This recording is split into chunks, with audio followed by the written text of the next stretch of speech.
미국 군대에서 군복무를 하고 있던 한 미국인 남성이 한국인 여자를 보고 무시하는 듯한 발언을 하다 아들 앞에서 망신만 당해버렸다고 하는데요. 과연 무슨 일이 있었기에 한국인 여성에게 호되게 당했던 걸까요? 안녕하세요. 저는 미국에서 군복무 중인 32살 존 맥캇이라고 합니다. 저는 군인 집안에서 자라며 자연스럽게 군인을 꿈꿨습니다. 군인이 아닌 제 모습을 상상하는 건 불가능할 정도였죠. 저는 남성스러움, 남자다움을 아주 중요한 덕목으로 여기는 사람이기 때문에 군인으로서 총을 들고 용맹하게 나라를 지키는 모습을 늘 꿈꿔왔습니다.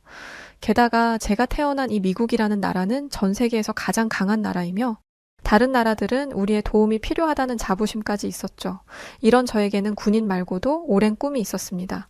바로 제 아들도 군인으로 키우는 것이었는데요. 그래서 아들이 어렸을 때부터 군인, 군대와 관련된 많은 곳들에 함께 가고는 했습니다. 군사박물관도 그중 하나였죠. 그런데 아들 때문에 간 한국관에서 저는 그 초라한 모습에 경악을 금치 못했습니다. 저는 천조국이라 불리는 미국의 군인인 만큼 덜 떨어진 군사력을 가진 나라를 무시하는 경향이 있었는데 그날 후로 한국이 그중 한 나라가 되었어요. 오래된 박물관이긴 했지만 군사박물관에 전시된 한국의 무기들은 전부 구식이었고 군복은 죄다 1000조가리뿐이었습니다. 유리 너머에 있는 권총들은 제 아들 장난감 총보다 못해 보였고 전투기랍시고 갖다 놓은 모형도 제대로 날 수는 있나 싶겠더라고요. 투어 가이드가 뭐라고 설명하려고 하던데 들을 필요가 있나 싶어서 그냥 지나쳤습니다. 그래, 미국의 도움을 받는 나라가 뭐 대단한 게 있겠어? 괜히 시간 낭비했네 라고만 생각했죠. 역시 미국의 첨단 무기와 훈련된 군인들을 생각하니 한국과는 비교도 안 된다는 생각이 들었습니다. 솔직히 말씀드리면 저는 미국을 지키는 것에만 관심이 있습니다. 다른 나라의 군사력 같은 건 별로 신경 쓰지 않았어요. 그런데 한국관에서의 경험은 이건 좀 아니다라는 걸 알겠더군요. 시간이 흐르고 한국은 금세 제 기억 속에서 잊혀져 갔어요.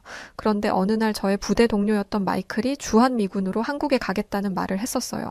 잊었던 한국이라는 단어가 귀에 들어온 순간이었습니다. 한국은 제 기억 속에서 그리 좋지 않았기에 당연히 저는 절대 안 된다며 말렸어요. 저는 깜짝 놀라 물었어요. 야, 마이클, 너 미쳤어? 왜 하필 한국이야? 마이클은 머쓱해하며 대답했어요. 좀 부끄럽기는 한데 내가 게임하다가 빚을 좀 졌거든. 돈이 필요해서 어쩔 수 없이 가기로 했어. 너도 알겠지만 해외 나가면 돈을 많이 주잖아. 저는 한숨을 쉬며 말했습니다. 야, 내가 본 한국과는 정말 초라했어. 허접한 무기에 훈련도 구식이고 사람들도 볼품없더라. 거기 가면 볼 것도 없고 배울 것도 없을걸? 그리고 거기 가서 뭘 하고 다닐 건데? 마이클은 고개를 푹 숙이며 말했어요. 에휴, 그래도 뭐 어쩌겠어. 미군 기지는 잘 되어 있다니까 가는 거지 뭐. 가서 연락할게. 그 모습을 보니 마이클이 정말 불쌍해 보이더라고요. 저는 그를 위로하며 말했습니다. 그래, 어차피 1년이면 온다며? 그동안 열심히 돈이나 모아 빨리 빚 갚고 돌아와. 마이클은 죽을 상을 하고 한국으로 떠났어요. 저는 그가 한국에서 얼마나 힘들게 지낼지 상상하며 안타까워했죠. 술이나 마시면서 시간 때우고 있겠지 싶었어요. 그런데 마이클이 한국에 도착하고 일주일 후 상상도 못할 일이 벌어졌습니다. 마이클에게 뜬금없이 영상통화가 왔길래 저는 그가 술에 절어서 전화라도 걸었을 줄 알았어요. 그런데 화면 속 마이클의 얼굴에는 기름때가 껴서 번들번들거리고 있었습니다. 얼마나 때깔이 좋은지 아주 잘 먹고 잘 사는 것 같더라고요. 마이클은 환하게 웃는 얼굴로 이렇게 말했습니다. 존, 여긴 정말 천국이야. 한국처럼 이렇게 멋지고 할 것이 많은 나라는 또 없을 거야. 밤이 이렇게 즐거운 나라가 또 있을까? 게다가 음식은 얼마나 맛있는지 알아? 존, 나는 잘 지내고 있으니까 걱정 마. 그리고 너도 기회 되면 꼭 와. 저는 어리둥절했어요. 제가 꿈을 꾸나 했습니다. 그리고 마이클에게 실망했습니다. 군인 입장에서 별 볼 일 없는 나라에 푹 빠진 마이클이 이해가 되지 않았거든요. 도대체 뭐가 그렇게 좋다는 거야? 라는 생각이 들었죠. 순간 한국에 푹 빠져서 떠드는 마이클에게 반감이 들어서 이렇게 말했습니다. 너 말대로 한국이 그렇게 대단한 나라라면 한국이 왜 우리의 도움을 받고 있는 건데 저는 마이클이 움찔할 줄 알았는데 전혀 안 그러더라고요. 아, 그건 말이야. 저는 왜인지 제가 원하는 대답이 나올 것 같지 않아. 됐어. 끊어. 라고 말하며 전화를 끊어버렸습니다. 아무래도 저는 한국이 미국에 도움이 필요한 약한 국가이길 바랐던 것 같습니다. 왜냐하면 미국이 약한 나라를 도와주는 세계 유일무이한 강대국이 되려면 그만큼 약한 나라가 존재해야 하잖아요. 그런 와중에 TV를 보다가 우연히 제임스 맥콤빌 미국 육군 참모총장의 인터뷰를 보게 되었습니다. 그는 미국, 일본, 독일, 영국, 이탈리아, 태국 등에 주둔 중인 미군의 인적 자원 구성과 자유수호 의지에 대한 질문을 받고 있었죠. 맥콘빌 총장은 한국에 대한 이야기를 하고 있었습니다. 마이클과의 일이 있었다 보니 한국이라는 단어가 거슬리더라고요. 그런데 이어진 이야기를 들으니 화가 스멀스멀 올라오기 시작했습니다. 맥콘빌 총장은 인터뷰에서 이런 말을 하더군요. 현재 전 세계는 한국에 대해 크게 오해하고 있습니다. 한국의 진정한 위협은 미사일이나 아직 실현되지 않은 핵무장이 아닙니다. 실제로 우려할 만한 것은 따로 있습니다. 저는 그의 말을 듣고 귀를 의심했습니다. 대체 무슨 헛소리를 하는 거야? 한국이 위협이라고? 우리의 보호를 받는 약소국이 무슨 위협이 된다는 거지? 저 사람 육군 참모총장 맞아? 이것에 끝나지 않고 참모총장은 말을 이어가더군요. 제가 본 한국군은 미국의 예상을 훨씬 뛰어넘었습니다. 전투 준비 태세와 기술적 숙련도는 실로 경이롭습니다. 솔직히 말하자면 우리는 한국과 동맹국가라는 것을 다행이라고 생각해야 합니다. 한국과 적대국이 되는 순간 미국은 엄청난 손해를 감수해야 할 테니까요. 순간 피가 거꾸로 솟는 것 같더라고요. 이 인간 한국 가서 돈이라도 받아먹은 거 아냐? 우리가 한국군을 두려워해야 한다고? 한국군은 미국이 만들어준 것과 다름없어. 우리 미국이 없었으면 한국은 벌써 북한에 먹혔을 텐데 대체 무슨 소리래? 이어서 참모총장은 한국군의 현재 수준은 여러분들의 예상보다 뛰어날 것입니다. 우리는 이제 미국이 전 세계의 국방력을 좌지우지한다는 거만함에서 벗어나야 할 때입니다. 저는 육군 참모총장이 한국에게서 돈을 받았거나 아니면 국가를 배신하고 한국의 스파이가 됐다고 생각했습니다. 이건 명백한 미국 모욕이었어요. 미국이 전 세계의 국방력을 좌지우지한다는 건 전 세계가 동의하는 부분입니다. 우리가 없으면 세계 평화는 유지되지 못할 거 아닐까요? 저는 총장의 말에 황당할 뿐이었어요. 미국의 육군 참모총장으로서 저는 미군이 한국군과의 지속적인 교류와 상호 방문을 통해 많은 것을 배우게 할 것입니다. 최근 한국을 방문해 예비군을 포함한 한국군의 훈련 모습을 직접 목격했는데 이는 매우 인상적이었습니다. 이 말을 듣는 순간 저는 TV를 향해 욕설을 퍼부었습니다. 우리가 한국군한테 배우라고? 세계 최강 미군이 저 조그만 나라 군대한테 배우라고? 헛소리도 정도껏 해야지?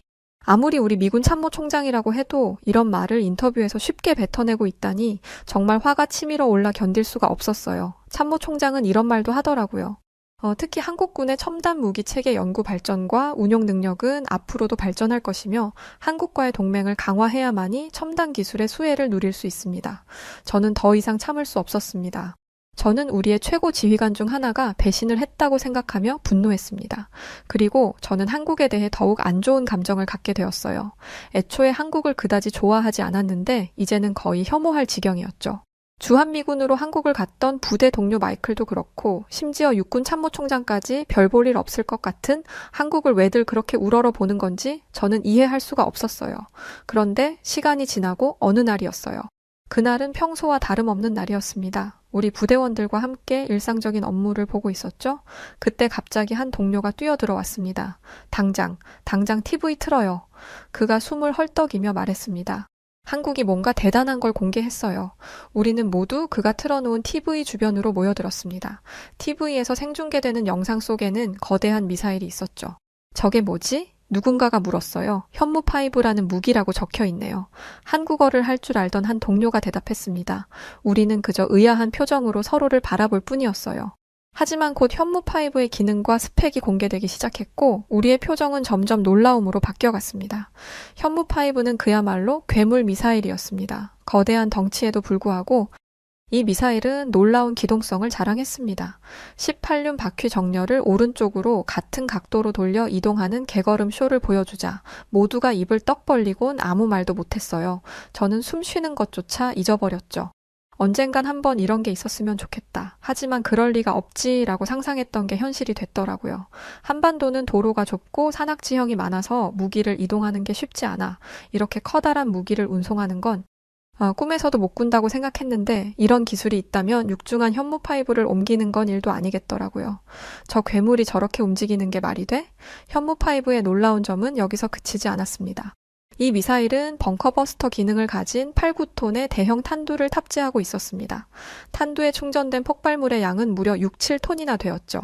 저 정도면 지하 깊숙이 숨어있는 적도 제거할 수 있겠는데? 지하 벙커는 의미가 없겠네. 현무5는 사거리 300km의 단거리 탄도 미사일이었습니다. 특히 마하 10의 비행 속도를 갖는다는 점이 우리를 놀라게 했죠. 내가 한국관에서 봤던 그 한국의 모습이 아니었어요. 믿을 수가 없었습니다. 이건 함께 영상을 시청하던 다른 부대원들도 마찬가지였어요. 마하 10이라고? 그게 어느 정도인데? 제가 놀라서 물었습니다. 일단 속도가 빠르면 빠를수록 힘이 세지잖아. 산 하나는 가볍게 날려버릴 파괴력이겠지? 야, 어디 공학 공부한 애 없냐? 우리는 서로를 바라보며 말을 잇지 못했습니다. 이 미사일의 성능은 우리가 알고 있던 어떤 무기와도 비교할 수 없을 정도였습니다. 우리가 가지고 있는 GBU 57 MOP는 게임도 안 되겠는데? 미국에게도 세계 최강의 벙커버스터라 불리는 GBU 57 MOP가 있습니다. 그런데 그건 비할 바가 안 되더라고요. 현무5는 말 그대로 게임 체인저였습니다. 그 장면을 보고 있는 사람들은 서로 수근수근대기 시작했어요.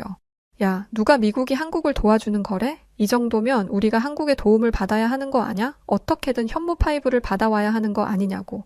우리가 한국을 보호한다는 표현을 쓰는 게 맞아? 이 말에 모두가 고개를 끄덕였습니다. 저도 미국과 한국의 관계를 재정립할 때가 되어야 한다는 말에 동의했죠. 한국에 와서 본 한국군의 전력, 이번에 보여준 신기술과 무기 등 공개한 무기가 이 정도라면 꽁꽁 숨기고 있는 무기는 어느 정도란 말인지 한국과 실제로 맞붙으면 어떤 결과가 날지 상상도 못하겠더라고요. 현무5의 존재가 알려지자 미국 본토에서도 큰 소동이 일어났습니다. 뉴스 채널들은 24시간 내내 이 소식을 다뤘고 전문가들은 연일 토론 프로그램에 출연해 현무5의 의미와 영향력에 대해 분석하고 있죠. 소셜미디어에서는 관련 해시태그가 트렌드에 올랐고 수많은 사람들이 이에 대한 의견을 쏟아내고 있어요. 특히 놀라웠던 것은 퇴역 군인들의 반응이었습니다. 제 할아버지와 아버지 두 분 모두 미군 출신이셨는데 현무5 소식을 듣자마자 저에게 연락을 주셨습니다. 존, 한국 영상 봤니? 어떻게 봤니? 할아버지께서 물으셨습니다. 목소리에서 긴장감이 느껴졌습니다. 정말 대단했어요, 할아버지. 한국은 더 이상 예전의 한국이 아니에요. 현재 미국의 군사 전문가들은 이 미사일의 성능을 자세히 설명하며 이것이 동북아 군사 균형에 미칠 영향에 대해 열띤 토론을 벌이고 있는데요. 일부 언론에서 한국의 군사력, 미국을 위협하나 와 같은 자극적인 제목의 기사를 내자 걱정이 된 아버지가 전화해 자세한 이야기를 듣기도 하셨습니다. 미국에 대한 선전포고가 아니라니 다행이구나. 아들아, 이젠 시대가 바뀌었다. 미국이 세계를 주름잡을 거란 자신감도 영원하진 않을 거란 생각이 들어. 정치권에서도 반응이 뜨거워요. 일부 정치인들은 한국을 이제 견제해야 한다고 주장하고 있죠. 한국은 더 이상 우리의 보호가 필요한 나라가 아닙니다. 오히려 우리의 이익을 위협할 수 있는 잠재적 경쟁자로 봐야 합니다. 한 상원 의원이 TV 인터뷰에서 말한 내용이죠. 반면 다른 정치인들은 이를 기회로 삼아 한미 동맹을 더욱 강화해야 한다고 주장하고 있습니다. 현 상황에서 한국을 적으로 돌린다는 건 망하겠다는 말과 다름이 없습니다. 미국의 발전은 우리에게 위협이 아닌 기회입니다. 우리는 이를 통해 더 강력한 동맹 관계를 구축할 수 있습니다. 미군 내부의 분위기도 심상치 않습니다. 고위장성들은 거의 매일 회의를 소집하고 있고 한국군의 변화에 대해 자세히 파악하려 노력하고 있어요. 저는 여러 번 회의에 참석해 제가 본 것들을 보고하고 있죠. 다들 아주 사소한 것들이라도 수집하려고 노력하는 것처럼 보였어요. 저는 순간적으로 그동안 내가 한국을 잘못 알고 있었던 건가? 안 되겠다는 생각이 들어서 가족들에게 양해를 충분히 구하고 부대에 주한미군으로 한국에 가겠다는 신청서를 접수시켰어요. 제 눈으로 한국의 모습을 직접 봐야겠다는 생각이 들어서였습니다. 친한 동료였던 마이클도 보고 싶었고 말이죠. 한국으로 가는 일정을 앞둔 어느 날이었어요. 뜬금없이 제 아들 토미가 사격장에 가보고 싶다는 말을 했던 적이 있습니다. 아들 토미는 저에게 다가와 물었어요. 아빠, 우리 사격장에 가볼 수 있어요? 토미의 눈이 반짝였습니다. 저는 잠시 고민하다가 동의했죠. 아들과 함께 시간을 보내는 것도 좋고 스트레스도 풀 수 있을 것 같았거든요. 토미는 그날 아침부터 들떠 있었습니다. 일찍 일어나 옷을 갈아입고 아침 식사도 서둘러 먹었죠. 아빠, 빨리 가요. 토미가 재촉했습니다. 저는 미소를 지으며 아들의 머리를 쓰다듬었습니다. 차를 타고 가는 동안 토미는 끊임없이 질문을 쏟아냈어요. 아빠, 총은 어떻게 쏘는 거예요? 소리가 크게 나나요? 아빠는 군인이니까 총 잘 쏘죠? 저는 최대한 자세히 설명해 주려 노력했습니다. 부끄럽지만 저는 군인이지만 그리 뛰어난 사수는 아니에요. 그래서 스나이퍼가 되고 싶었지만 그러지 못했죠. 하지만 군인으로서의 실력은 있었기에 아들에게 보여줄 정도의 실력은 충분했습니다. 사격장에 도착하자 토미의 눈이 더욱 커졌습니다. 와, 진짜 멋있다. 눈이 커다래져서 이곳저곳 둘러보는 토미를 보니 뿌듯하더라고요. 토미. 신나는 건 알겠지만 여기는 사격장이야. 조심해야 해. 아빠 옆에 꼭 붙어 있으려 말겠지? 토미는 눈을 반짝이며 고개를 끄덕였습니다. 마치 자신이 해적모험단의 선장이 된 것처럼 흥미진진한 표정을 하고 말이죠. 안전 교육을 받은 뒤 저희는 사격을 하기 위해 섰습니다. 그리고 토미에게 기본적인 자세와 방법을 가르쳐 주기 시작했죠. 자, 이렇게 총을 잡고 천천히 숨을 내쉬면서 방아쇠를 당기는 거야. 그런데 그때였습니다. 탕 하는 소리와 함께 옆 사격대에서 총성이 울렸어요. 청각을 보호하는 헤드셋을 끼고 있었지만 경험이 없는 토미를 놀라게 하기엔 충분했죠. 옆을 보니 한 동양인 여성이 사격을 하고 있었습니다. 순간 짜증이 나더라고요. 사격장에서 사격하는 게 잘못된 일은 아니지만 아들이 깜짝 놀라는 모습을 보고 나니까 괜히 마음이 좋지 않았었어요. 여자가 여기 와서 뭘 한다는 거야. 집에 가서 살림이나 할 것이지. 총은 뭐 하러 들고 있어? 저는 여자가 남편을 따라 사격장에 구경이나 하러 왔을 거라고 생각했어요. 그런데 토미가 아빠, 저 사람 몇 점 맞췄어요? 라고 묻더라고요. 저는 당연히 별 볼 일 없는 점수일 거라고 생각했습니다. 그런데 흘끗 본 여자의 점수는 충격 그 자체였습니다. 명중이었어요. 제가 입을 벌린 채 보고 있자 동양인 여성은 저희를 힐끗 보더니 다시 한번 총을 들어 올렸습니다. 그녀는 빠르고 정확하게 연속 사격을 했고 관역의 중앙을 정확히 맞추었어요. 토미가 감탄하며 말했습니다. 아빠, 저 아줌마 정말 잘하네요. 아빠만큼 잘할 것 같아요. 그렇죠? 제 마음에 불편함이 가득했어요. 왜냐하면 저는 저 정도의 실력을 가지지 못했거든요. 그래서 애써 여자의 실력을 무시하며 깎아내리려 했습니다. 그래, 운이 좋았나 보구나. 저는 대충 얼버무리며 말했습니다. 그리고는 제 차례가 되어 사격을 시작했습니다.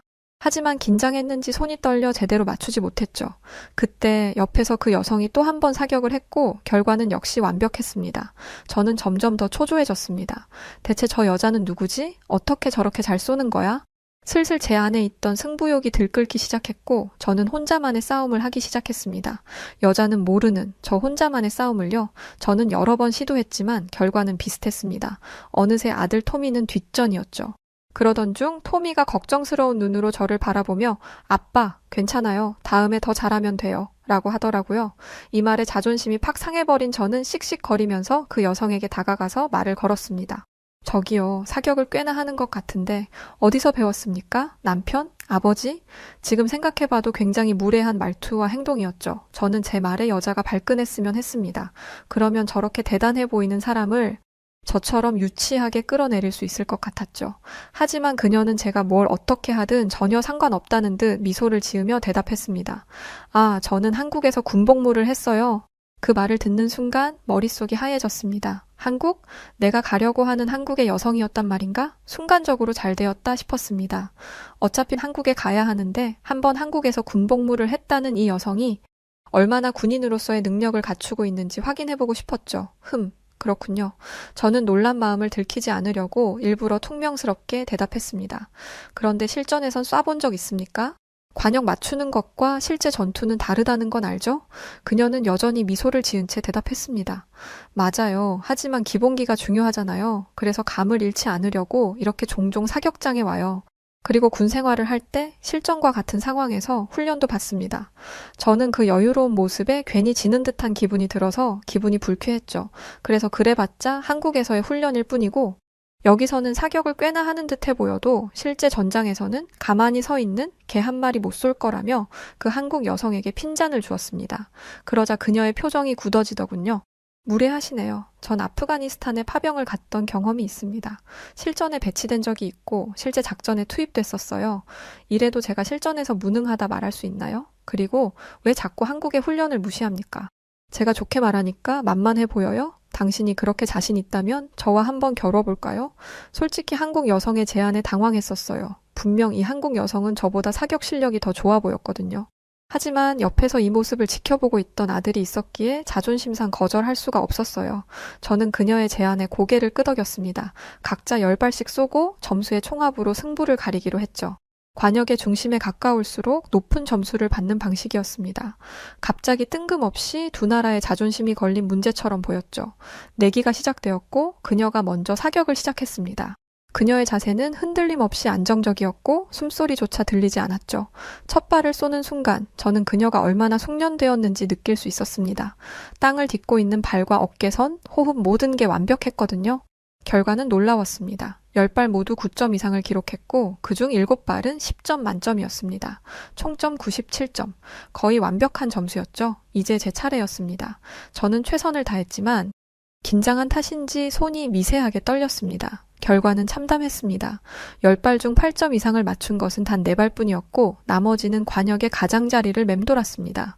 총점 71점, 그녀와는 26점이나 차이가 났습니다. 완벽한 패배였죠. 저는 그 자리에 얼어붙은 채 서 있었습니다. 여자에게, 그것도 한국인 여자에게 이렇게 크게 졌다는 사실을 받아들이기 힘들었습니다. 제 자존심은 산산조각이 났고 도저히 아들을 볼 자신이 없었어요. 메카시 씨, 내기에서 지면 한국을 무시했던 걸 사과하기로 하셨죠? 이제 약속을 지키세요. 아들이 저를 보고 있었고 저는 약속을 지켜야 한다는 걸 알고 있었습니다. 하지만 차마 그러지 못하겠더라고요.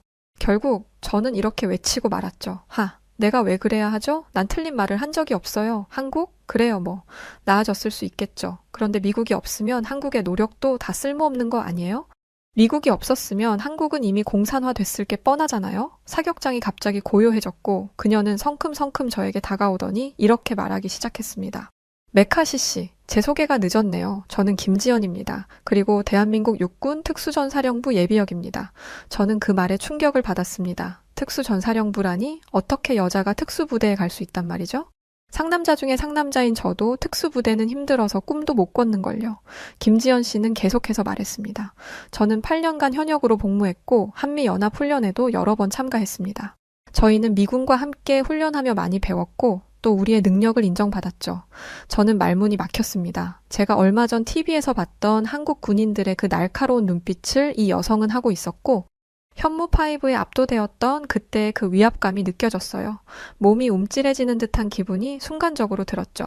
김지연 씨는 이런 말을 하더군요. 우리 한국군은 약하지 않습니다. 우리는 끊임없이 훈련하고 발전하고 있어요. 미군의 도움이 컸던 것은 사실이지만 이제는 우리도 충분히 강합니다. 그리고 우리는 동맹관계이며 서로를 존중해야 합니다. 그녀의 말에 저는 아무 대답도 할 수 없었습니다. 수치스러움과 혼란스러움이 마음속에 가득 찼고 스스로가 부끄러워 견딜 수가 없었죠. 그때 옆에 서 있던 아들 토미가 제 손을 잡고는 아빠, 우리 이제 그만 가요? 하고 저를 끌었습니다. 저는 부끄러운 마음으로 아들의 손을 잡고 그 자리에서 돌아섰습니다. 그런데 김지연 씨가 저에게 이런 말을 하더라고요. 저는 매주 이 시간에 옵니다. 다시 만날 수 있으면 좋겠네요. 차라리 무례하다며 욕이라도 하지 저와 달리 너무나 성숙한 모습에 더욱 부끄러움이 느껴지더라고요. 저는 아무 말 없이 고개를 끄덕이고 토미의 손을 잡고 사격장을 나왔습니다. 며칠이 지나니 부끄러움보다는 괜히 미안하다는 생각이 들더라고요. 이제 며칠 있으면 한국으로 갈 텐데 괜히 왜 그랬을까 하는 생각에 후회가 되었어요. 저는 안 되겠다 싶어서 용기 내어 사격장으로 향했습니다. 안녕하세요. 김지연 씨는 아무 일도 없었던 것처럼 웃으며 제 인사를 받아주었습니다. 지난번 일은 정말 죄송합니다. 제가 무례했어요. 그녀는 미소를 지으며 대답했습니다. 괜찮아요, 메카시 씨. 이젠 그렇게 생각하지 않으신다면 그걸로 됐습니다. 이렇게 사과해 주셔서 감사해요. 대화를 나누면서 저는 그녀에 대해 더 많은 것을 알게 되었습니다. 김지연 씨는 군 복무 중 부상을 당했다고 했습니다. 특수작전 중 다리를 다쳐 더 이상 현역으로 복무할 수 없게 된 것이었죠. 부상을 당했지만 저는 언제든 전쟁이 일어나면 즉시 투입될 준비가 되어 있어요. 하지만 전역을 할 정도로 심한 부상이지 않습니까? 저는 군인입니다. 내 한 몸 돌보겠다고 전쟁 중인 국가를 버려둘 생각 따위는 없어요. 그녀의 말에 저는 깊은 인상을 받았습니다. 부상을 입고도 여전히 그런 의지를 가지고 있다니 놀라웠죠. 그 순간 저는 제 편견이 얼마나 깊었는지 새삼 깨달았습니다. 한국에 대해, 한국군에 대해 제가 알고 있던 것들이 모두 잘못되었다는 사실이 충격으로 다가왔죠. 집에 돌아온 뒤에 저는 한국에 대해 알아야겠다는 생각을 하게 되었어요. 그들의 역사, 문화, 그리고 군사력에 대해 진지하게 공부하기 시작했죠. 그리고 점점 더 한국이라는 나라의 강인함과 끈기에 감탄하게 되었습니다. 한국은 제가 상상했던 것과는 전혀 다른 모습이었거든요. 서울은 현대적인 고층 건물들로 가득했고 거리는 첨단 기술로 넘쳐났습니다. 제가 미국에서 봤던 것과는 달랐어요. 오래된 미국의 군사박물관은 관리되지 않았던 겁니다. 실제 한국의 군사시설과 무기들, 첨단 통신 장비와 체계적인 훈련 시스템들, 진짜 장난 아니었습니다. 왜 세계 최강국이라 불리는 저희 미국에서조차 한국을 수시로 언급하며 동맹해야 하는 절대 국가로 평가하고 그들을 향해 엄지를 올렸는지 저는 느끼고 깨달을 수 있었어요. 미국 군인으로 이런 한국 군대의 용맹함과 군사력도 인지하지 못한 모습으로 살아왔던 제가 한없이 부끄럽다는 생각이 많이 들었습니다. 하지만 지금은 제가 인정하는 세계 최고의 군사력을 가진 나라로 생각하고 있어요. 아니, 제가 아니라 미국 전체가 그렇게 인지하고 있을 테죠? 주한미군으로 한국에 가게 되면 최선을 다해 한국에서 멋진 삶을 만끽하고자 합니다. 그리고 김지연 씨, 사격장에서 함부로 까불어대서 정말 미안합니다. 그리고 한국을 오해해서 한국인 모든 분들에게 죄송합니다. 네, 오늘 사연은 여기까지인데요. 한국분과 감히 사격 대결을 하시다니 정말 무모한 행동을 하셨네요. 한국은 0점 조준해서 겨루는 것에 굉장히 능한데 말이죠. 여하튼 한국이 세계적으로 인정받고 있으니 기분 좋네요. 자, 그럼 오늘 사연 재밌게 들으셨나요? 영상 끝까지 시청해주셔서 진심으로 감사드려요. 그럼 저는 지금까지 여우튜브 송은지였고요. 더 좋은 내용으로 다시 찾아뵙겠습니다. 늘 고맙고 감사합니다. 그리고 항상 사랑합니다. 당신만의 여